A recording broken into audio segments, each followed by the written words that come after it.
Castle, we're continuing our board game segment with Marvel Champions. Marvel Champions is a 1 to 4 player cooperative game that has an excellent solo mode and is easily playable over webcam, with one player owning everything or shared between multiple players. I have the game set up here for 2 players. One player is playing Peter Parker, Spider-Man, the other player is playing T'Challa, and they have their deck on their own webcam. Here I have the hero deck set up, as well as the villain decks. A lot of components aren't pictured because they don't need to be on the webcam. These tokens, for example, can be set to the side until needed. Likewise, status cards or the hero's individual obligations and side decks can be set aside until they're needed. If I were to play a game over the webcam, a turn might look as follows. I'll take my turn switching from Peter Parker to Spider-Man to do some damage. I'll discard one helicarrier card and play a web shooter, placing the appropriate number of tokens on there. Then I'll discard these 3 energy cards to play Swinging Web Kick and deal 8 damage to Rhino.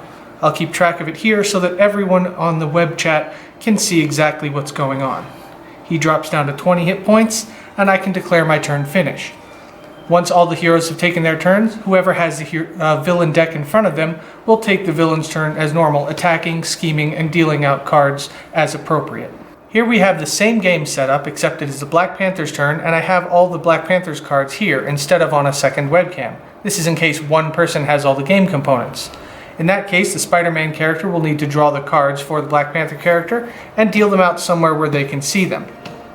If this is a little hard to read because of all the small font, you can always go into a website like Marvel CDB for Marvel Card Database and have a reference for all the cards. Then you'll just need to tell the Spider-Man player what card you're playing, what card you're discarding, and you can proceed from there. A key part of Marvel Champions is the deck building aspect. To create a deck, you choose your hero, start with all of their signature cards, and set aside their specific nemesis cards.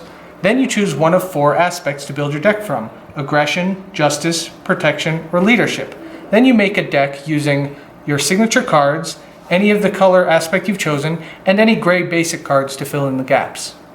The base game of Marvel Champions has 5 different heroes, 3 different villains with modular side decks, and 4 different aspects to build your hero deck from. All this creates a tremendous amount of replayability for 1 to 4 players.